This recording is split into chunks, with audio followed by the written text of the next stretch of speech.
Even if you try to trouble us, it won't make any difference to you. Your funds aren't needed by poor people with lowly lineage. I sighed as I completed the final check. You're closing your account, right? Please go ahead, I said, my tone deliberately mocking. Their eyes, filled with disdain, made me feel disgusted as they stared at us. I decided it was time to give those who judge others by their background a taste of their own medicine. With that thought, I smiled. My name is Tiffany, a 29-year-old office worker. Currently, I live a peaceful life with my mom while working. My dad passed away from an illness when I was young. His chronic condition had worsened early on. Despite being involved in various businesses and always busy with work, he treasured his family time, and I have fond memories of playing with him on his days off. Mom and I were initially shocked by Dad's death, but Mom, not wanting me to feel lonely, cherished our time together. Fortunately, when Dad fell ill, he ensured with his former CEO that there were enough funds secured for our livelihood. Thanks to that, I was able to go to college, and both Dad's and Mom's parents were very supportive. Especially my paternal grandparents, who lived nearby, took great care of me when Mom was at work or away. We still go back to both sets of grandparents for holidays like Christmas and spend time together. I am who I am today thanks to the support of many people. To give back, I went to a national university and got a job at a major company. I considered working at the bank my dad was supposed to inherit, but chose a career I loved instead, following the advice to do what you love. I've already handed the bank over, so there's no need to worry about it. Thanks to a fulfilling home environment and the freedom to pursue my hobbies, I had no interest in romance. But now, at a mature age, many of my friends are married with kids. This led me to think about marriage, and that's when a certain encounter happened. I never imagined this meeting would lead to a major incident. Hey Tiffany, aren't you interested in love? That was the starting point, a question from a colleague at work. We've been close since our rookie days. You know, I have an acquaintance who's struggling to find a match. He's well educated and handsome. You're highly educated too, Tiffany. Maybe you'd like to meet him. Really? I've always thought it's a waste for someone as high spec as you, Tiffany. There are even a few people in the office who are after you. She has a wide network and always shares various stories. She's living with her boyfriend she met at a party and seems very happy. She's quite concerned about my lack of romantic involvement. I had even consulted her about marriage, which led to this arrangement. A few days later, I agreed to meet a man named Joseph. The rendezvous was at a cafe. As I waited nervously, a man approached me. Tiffany.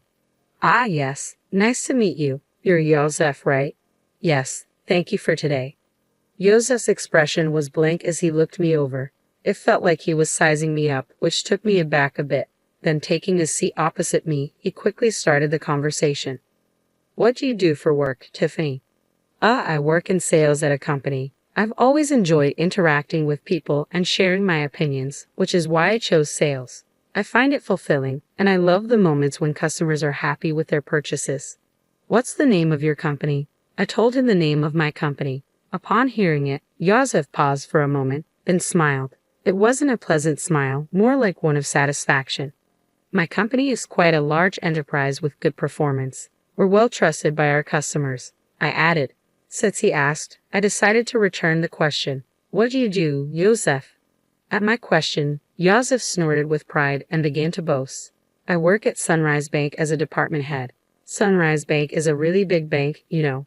The work is tough, not something ordinary people can handle. But since my dad is the CEO and I'm the successor, it's different for me. I felt a stir in my chest at Joseph's words.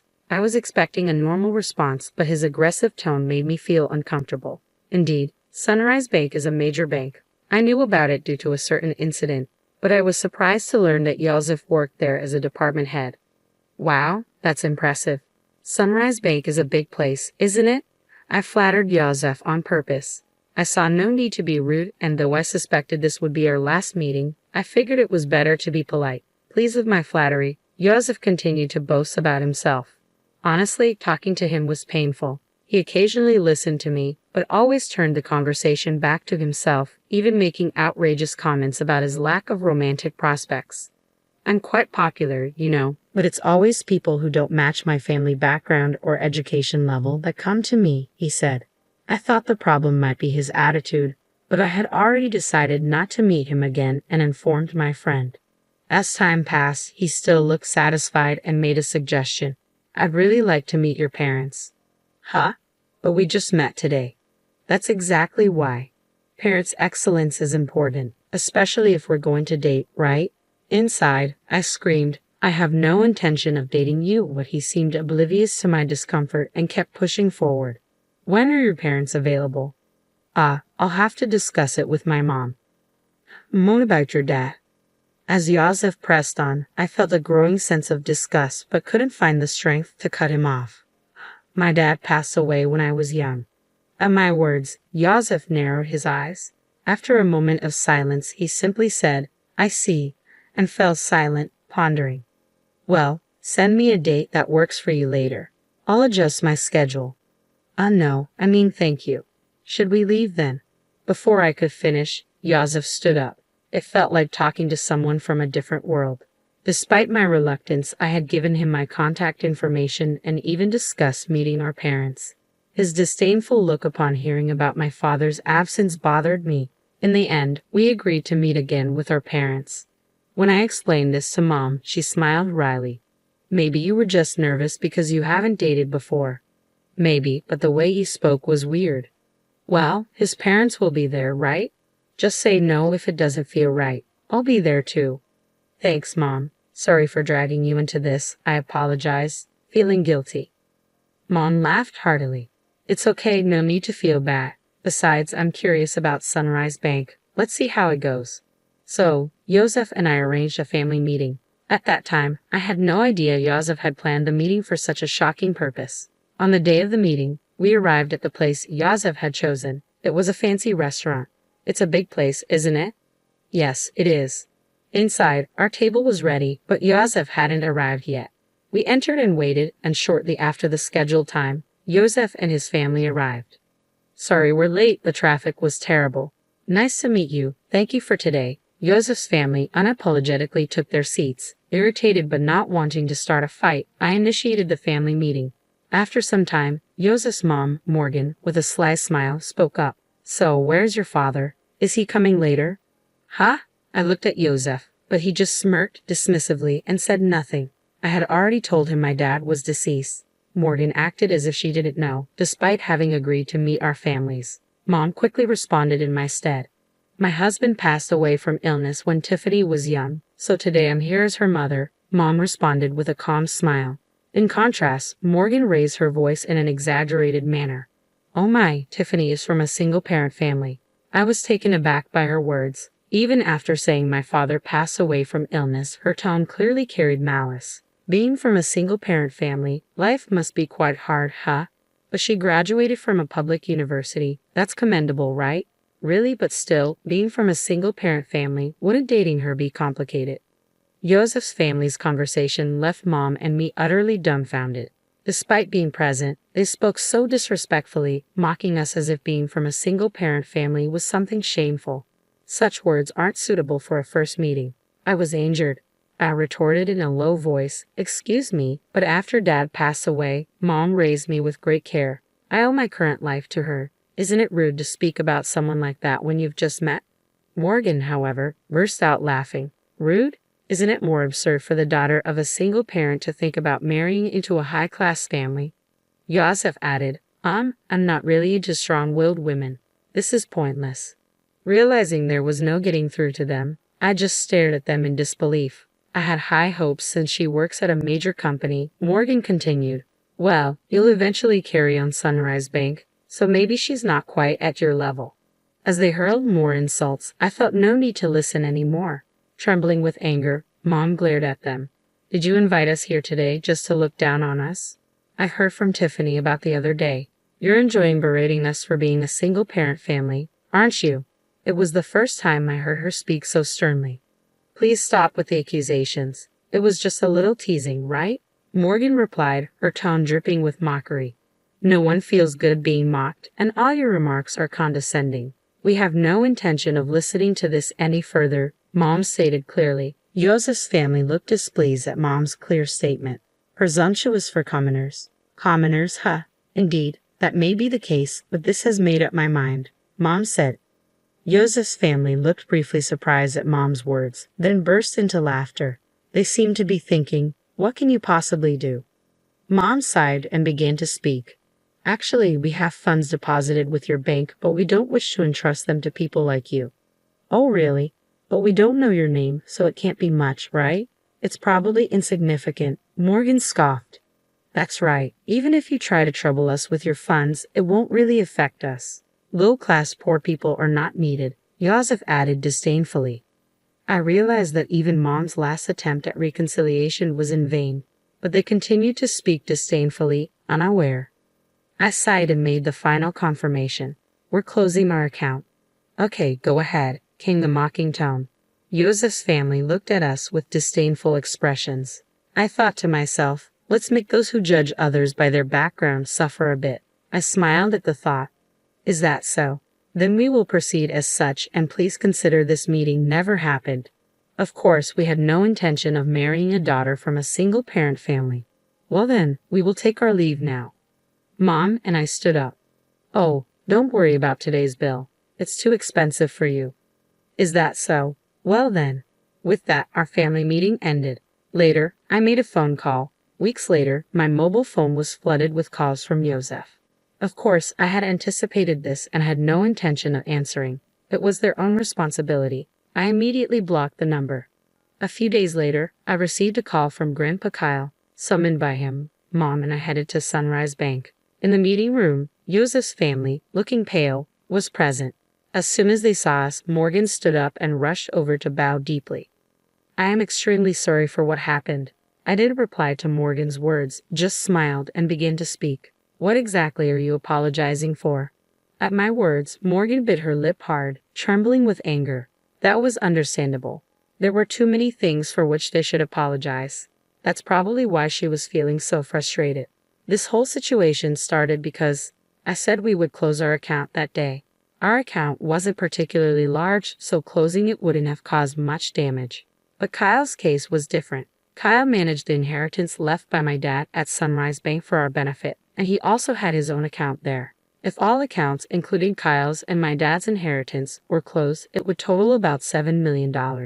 In other words, their disrespect decided the closure. Importantly, Kyle was the former CEO of the bank. Dad was supposed to take over the bank but passed away young, so the position went to Scott. I didn't know that Tiffany was related to the former CEO, Scott said, looking anxious as if making an excuse.